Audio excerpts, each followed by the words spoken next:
Hello, everybody, and welcome to another episode of Ruby for All. Julie, what's up? The sky, it's cloudy and Yes. lots of rain. Yes, the sky is cloudy here too, unfortunately. I'm able to escape like so much of it now, of like the dark, rainy period of winter. But it's finally reached Arizona, so gross. How do you feel about the outside being all dark and gross? I feel like it's affected me getting into a workout routine. Yeah. I mean, I don't remember if I shared that I was going to the gym at least 3 times a week, and then I just fell off of it. Well, it was awesome. And then I fell off of it, and now I just feel like it's so cold. I bundle up and don't go anywhere, unfortunately. I understand that completely. I used to be a total gym rat. Like I was talking to Brittany about this on Twitter, but then I don't know what happened and I just stopped. And then once the pandemic came, obviously stopped and then just never got back into it. But it's something that I've started trying to get back into recently, starting slow, building my way up. Once I get back into the gym, once I get back in there, I'll be good. Start building that habit back. But it's like, it's literally just walking into the door. I feel like that's the hardest part for me right now. Did you walk into the door? Not yet. Okay. I've not walked in yet. It was closed. Did you touch the door? I did touch the door. Yeah. It was closed. Yeah. So we have like a gym in my like apartment area that I never had a key to. So that was part of the reason why I was like, oh, I can't go because I don't have a key. And I'm like, that's dumb. So I finally got the key for it. It opens at 6 a.m. and I was trying to go at like 4. So no, I have not gone yet, but I've replanned when I'm going to go because like I really want to work out in the mornings, but I think I'm going to do it after work now. So I'm just trying to like figure out like what my schedule is so that I can still be making dinner every day because that's very important to me. And then also do this. I've also started doing like some home workouts in the morning. Like I have Apple Fitness and they have like yoga and meditation and like these home workouts you can do. So I've been doing some of those as well in the mornings. I'm sorry, you said home workouts and I was just thinking homework and I started wondering what homework are you talking about? Oh man, no, home workout. Yeah, I think I'm going to have to try to figure out a home workout for myself that maybe I can do with the kids. I don't know if you have any game systems that have games where it's like you're working out. I feel like I should just do that because... Like the Oculus? I know Jason used to... Oh, is that the VR? Jason used to do a lot of VR boxing, which is like a cardio workout that they have. So there are things like if you have an Oculus, I know there are workouts people do. I know with the Wii was really big when I was younger and it had like the Wii Fit and it had all these exercise things. But I right now play on a PlayStation, which they're like, sit in a chair, hold this controller. What games do y'all have? We ended up getting a Wii U. Oh, yeah. For the kids, like a used one. Someone gave it to us. And I don't really think I have any games on there where it's like a fitness thing. I think Wii makes them, or not Wii, but like companies make them for Wii. Okay. But like you can just go on YouTube, like YouTube. Oh, like a home workout with YouTube? Yeah. It's just like some fitness person, whether it's like you're paying for it, whether it's like Peloton or like all these paid services, like Apple Fitness is like a paid service. And so like these are like professional coaches making content, but like people post those on YouTube. So like, you can look up YouTube 10-minute ab workout and there will be someone there like walking you through it. Especially probably more so have been made for during the pandemic. Oh yeah, 100%. And like you don't need anything other than your body weight, really. That's true. Oh, but I was doing these, I think it's called Body Pump. I know Body Pump is. Okay. And I started like really enjoying the weights that they use at the gym because they're so nice. You can put the weights on the bar in a very easy way and then they come off really easily. And I have to change my weight around all the time because like I'll start with a weight that's too heavy. And then during Body Pump, you're trying to choreograph some sets with the song. And so like towards the middle of the song, I'm like, okay, this is way too heavy for me. So I have to like quickly shift my weights. Anyway, I was like, if it's too hard for me to take the 15-minute commute to the gym to do that, can I just watch the workout at home and buy the weights? And I looked them up and they're like over $600. Holy crap. Damn. That was not the number I was picturing when you said that. Dang. Yeah, well, it Holy includes crap. the bar and your basic weight sets and the step thing. Okay. Step on. I don't know how much the bar and the weights itself are. I think it's still a couple $100, which is Dang. expensive. Yeah, workout equipment got really expensive because of the pandemic. Yeah, and I tried looking them up used because I tried to look up a lot of things used and nobody sells them. Yeah, high demand because everyone built their own home gym. Or not everyone, but people were. Yeah, that's sucks. That's way too much. It's way too much for like sculpted rocks, basically. Yeah, I know, right? Then I was also trying to just go for a walk every day, right? And this morning I was thinking, oh yeah, let's go take the kids to school and have them walk to school. And then it was, one, it was raining, and two, my child has a blister on his ankle foot thing, and therefore I stayed here. Yeah, that's probably what I would have done too. It's like, I don't want to go outside if it's cold and wet and rainy. Cold and raining is like, oh my God, that'll make me sad. I hate cold and rainy. Sad. Speaking of sad, is that what we were going to talk about today? Yeah, speaking of sad, we were going to kind of talk about working around the holidays and some of the challenges that come with that, some of the mental stuff that comes with that, and just kind of be like, hey, like everyone take it easy, like around the holidays, because I feel like, I don't know about you, but I feel like everyone kind of checks out as we get closer and closer to Christmas. Yeah, I was telling you pre-show about the Reddit article or post that I was reading about how GitHub made someone realize that they had seasonal depression because every November they were looking at their commits and it was a lot lower. So I went and looked at mine as well. And also around November, December, you can see a decline in my number of commits. Yeah, you can definitely look at my commit graph and see periods of time where I've like gone up and down, and when I've been really consistent and when I've like just fallen off the tracks. It is kind of telling. It's kind of interesting to like use that as like a data point to see like almost how you are. If your norm is like something and then all of a sudden it drops and it's like, oh, what's the correlation here? Oh, it's dark and rainy outside. Yeah. So it'd be kind of cool if it could be correlated with weather or some other factors in your life. Yeah, so that you can move somewhere where that weather's not there. Yeah. Well, and I was telling you, like, I suffer from, I think, like just straight up depression. And it 100% gets way worse when it gets cold, dark, and rainy. And I used to live in North Carolina where that period of time where it would be like that would be several months. So in the fall, it'd start getting cold and then it'd start getting dark and rainy. And you don't come out of it almost until like March. So like from November to March, it's just kind of miserable. And now I've moved to Arizona where it didn't start getting cold until like a month ago, maybe at most. And yesterday was the first day, I think all year it's ever been raining the whole day and just gray and gross outside. But today it is too. Yeah, I definitely noticed it affect me. It affects you. Yeah, I think that's partially why I've stopped kind of going outside and going to work out. It's just, I don't know. I feel like it's too much effort to bundle up, go outside, go to the gym and get out there, or even just going on a walk. I don't feel like I want to be out there. Are you someone who would rather be cold or warm? Warm, hands down. Same. That's same, big same. And I'm the exact same way as what you just described. Like if it's cold and dark outside, I am not interested in leaving the house. I'm not interested in really moving out of bed. Yeah. So does it affect your work productivity though? I want to say that it does. I think in general, any productivity for me, I just feel like maybe I'm with ADHD also. I feel like there's more opportunities for me to be unfocused when it's not nice outside. Yeah. Your brain starts thinking about it. Yeah. It's like, oh, I could go somewhere warm. And like, where would that warm place be? And then all of a sudden you've like imagined your entire vacation like on a beach somewhere and it's like 30 minutes later and you're like, oh, that world wasn't real. Now I'm back. Yeah. And then you're like, oh, what was I doing? And then you realize, yeah, it was 30 minutes later.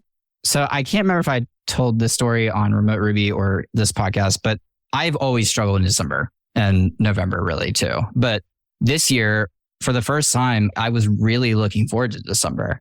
And that's because at Podia, what they've decided to do is we're doing something called Tech the Halls. And I like that. Yeah, for the second half of December, all we are working on is tech improvements. So basically everyone on the team got to come up with like a project idea that they wanted to do for the code base for like their own personal thing, something to just improve the code, like upgrading to Ruby 3, for instance. That's something we're going to do, like improving some things that we just haven't gotten to and that we want to, doing some like, DX type stuff. So just kind of fun stuff, really. At least I think of it as really fun. And we all got to present our ideas. And if people wanted to join other people's projects, we could do that. And we all met and some people had some really great ideas. I think I have a really good idea. And so I'm really looking forward to that because like next week, until I'm off for the rest of the year, I'm just going to be working on stuff that like I'm interested in and that I want to do. And I think Jason and I are going to pair on some stuff. And I don't know, I'm really looking forward to that for like the first time ever. And I feel like if more companies would do stuff like this, I don't know, I feel like it would change a little bit because all of a sudden I'm like really excited to work next week and the week after. That is such a fantastic idea. As you were explaining the process of pitching ideas and then getting together to form teams or whatever, working on what you want to do, it reminds me of like a hackathon, like a company hackathon. We just did one in, I want to say, the beginning of November. And I think it's a great way to get you out of this rut, I guess, that some people feel during the holiday season while they're working. It's kind of slow at work generally anyways, right? We don't want to be pushing major features that someone's going to have to be on call for during Christmas break. So being able to boost morale during this time by doing something like that, that sounds awesome. Plus, what I don't like about hackathons is there's such a short burst. Right. And I feel so pressured to do so much in that couple days or one day. And kind of doing it for the rest of the year seems like a great idea. I've really loved this idea of like giving your developers time to work on things that they're interested in. Because I know Thoughtbot, when I was first starting out, I was listening to the bike shit a lot. And Thoughtbot would give, I think open source Fridays is what they called them or something like that. So every Friday, everyone on the team got to work on some open source or something like that and got to pair. And I think GitHub has something that they do along similar lines, maybe not once a week, but they have, I think they do it on Fridays too. And I know there's other companies, they do stuff like this, but like I've always wanted to do this because I'm like, that would be so awesome if the company was like, hey, there's like all this stuff that like we need to do, but there's stuff that y'all want to do. And like giving you the space to be able to do those things, I think definitely 100% what you were saying, 100% boost morale. Because like if I'm interested in something, I'm going to kill it. If I'm interested, like I'm good. But if I'm not interested, then I'm going to be slow. I'm like fighting myself. I'm like fighting my nature. At the end of December, normally when I'm like checking out, it's like, oh, I'm really excited to work on this project that I came up with. So yeah. So I just wanted to say that because like, if you're a company out there, you're a manager and you're having all these problems of like, yeah, I feel like in December, we never really get anything done. And like, I don't really expect anyone to get anything done either. Then like, why make them work on like that stuff? Why not give them some space to improve the code base? Because I feel like at the end of this month, our team is going to come out with some really like nice stuff in the code. Like we're going to upgrade to Ruby 3. We're going to upgrade some other stuff. I think the app is overall going to be better. Are you able to share what you're going to be working on? I'll give you the light version.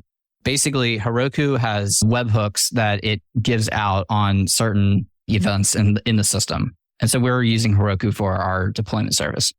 And the problem that we're having is like, we believe in pushing to main and deploying a lot. And so like, just constantly pushing and constantly deploying, not totally continuous deployment, but as often as we need and or as possible.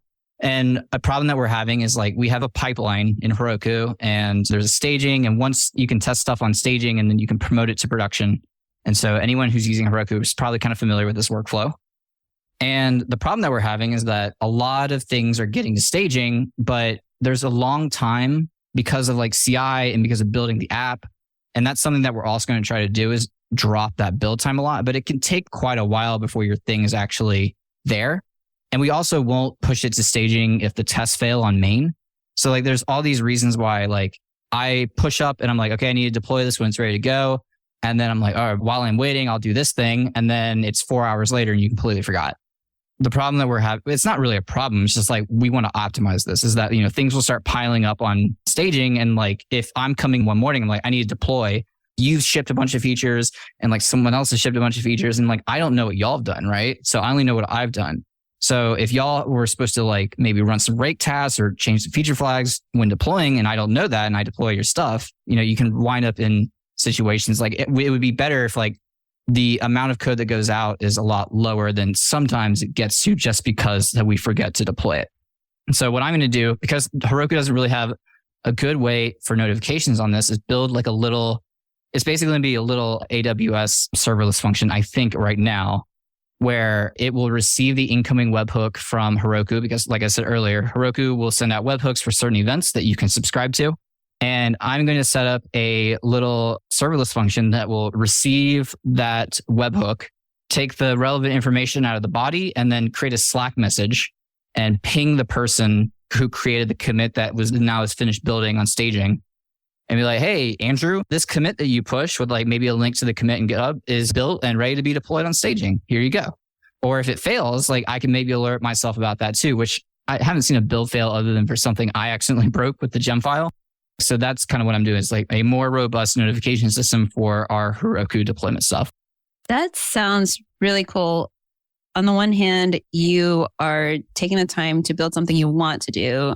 And two, it is going to improve developer experience. And I mean, that's just going to help you even further. It's like one of those things that you can't quantify that it's helping the business, but it is indirectly helping the business a lot because you're going to be able to do things more efficiently. Hi there, Julie here. I would like to take a moment to thank GoRails for sponsoring this episode. When I was first starting out, I struggled with finding up-to-date content to help me level up. Then I learned about GoRails.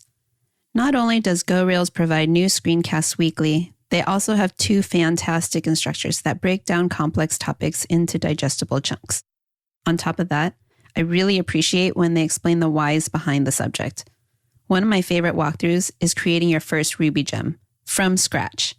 What a great way to learn by stripping down to just the basics.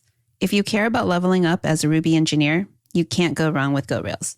Check it out at gorails.com.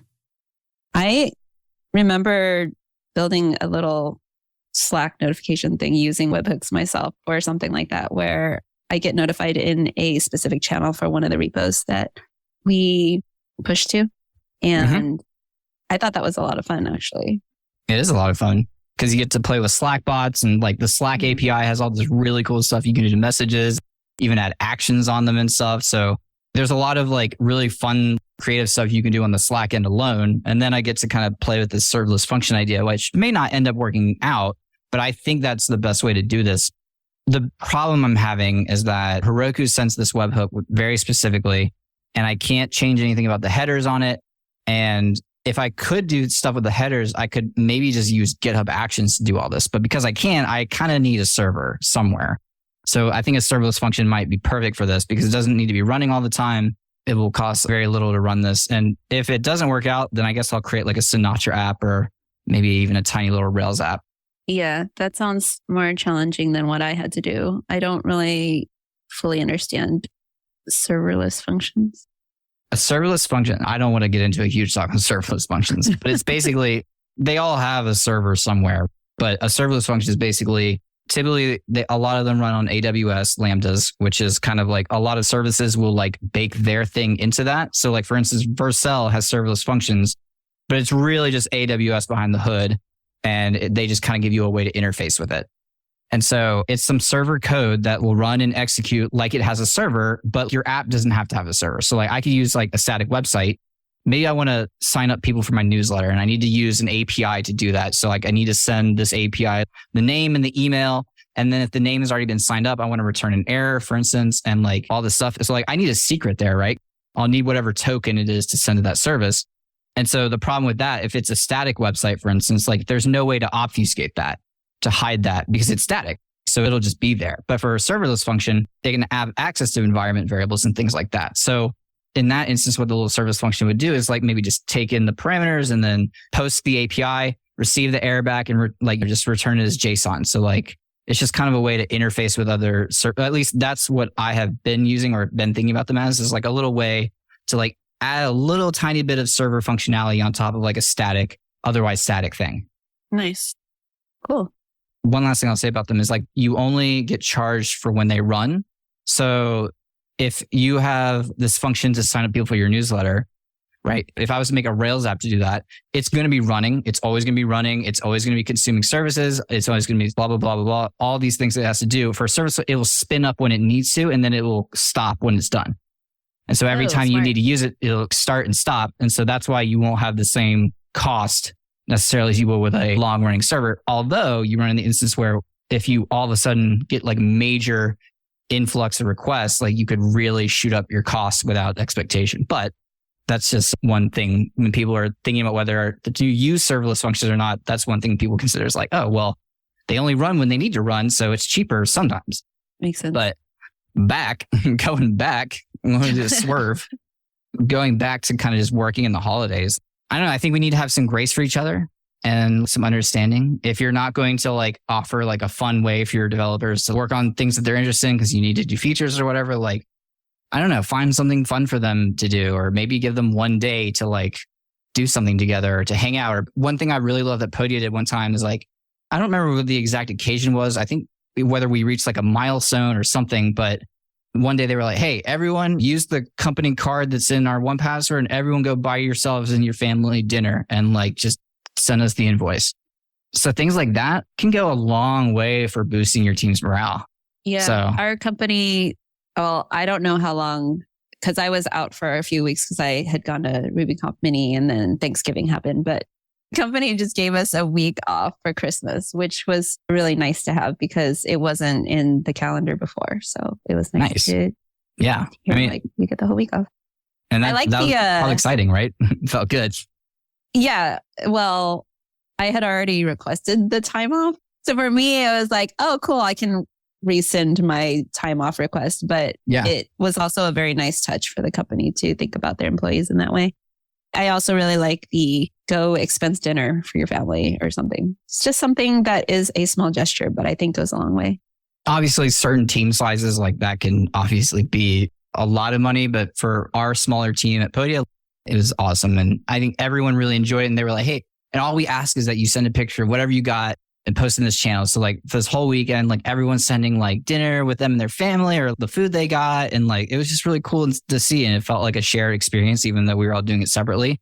It was fun.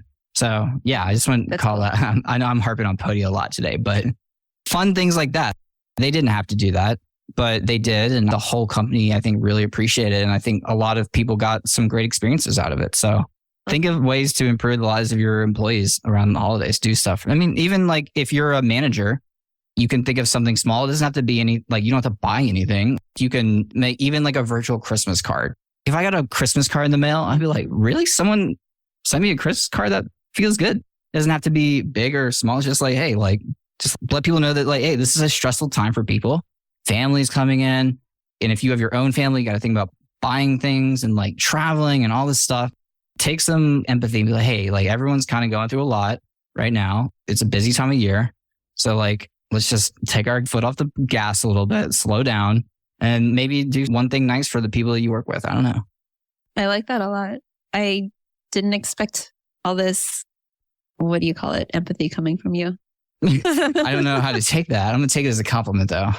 You're right though. It is hard, especially if you suffer from seasonal depression, like we both talked about earlier. So I don't know if someone's struggling or maybe not getting as much done as they normally do, like empathy, people, empathy. Yeah. I think this also goes with giving grace to your teammates as well. Like even if you're not in a manager position, just knowing that everyone is going through rough times and we can be nice to each other regardless. School's going to be out. Kids are going to be home. Also give some grace to people who like may have kids running around, may have kids screaming in the background. Like I literally cannot understand how that would bother someone. Like we were on the call and like your kids are in the room. It's like, oh, okay, Julie's got to switch to mom mode and take care of what she needs to take care of. Like that bothers people for some reason. I'm like, why? Just like, that's the best part about remote work. Just like give people some empathy, let them do their thing, and then they'll get back to you. I don't think I could manage working somewhere where people would have trouble with. Okay. So I remember being on a call with my VP of engineering and I wasn't at home. I was like at a park with my kids, and it was like my one-on-one with my VP of engineering. And I was like, I'm so sorry. I'm not at my desk. And my kids are kind of running around in the background. And they were just like, it's totally fine. And having kids in view of the camera is a nice bonus for them. Yeah. So just like the dog tax. If someone brings up a dog, like you're going to need to show the dog. So bring the dog in. Like the dog's barking. We're all going to need to see the dog. So if you're someone who has that happen to them, most people do not care.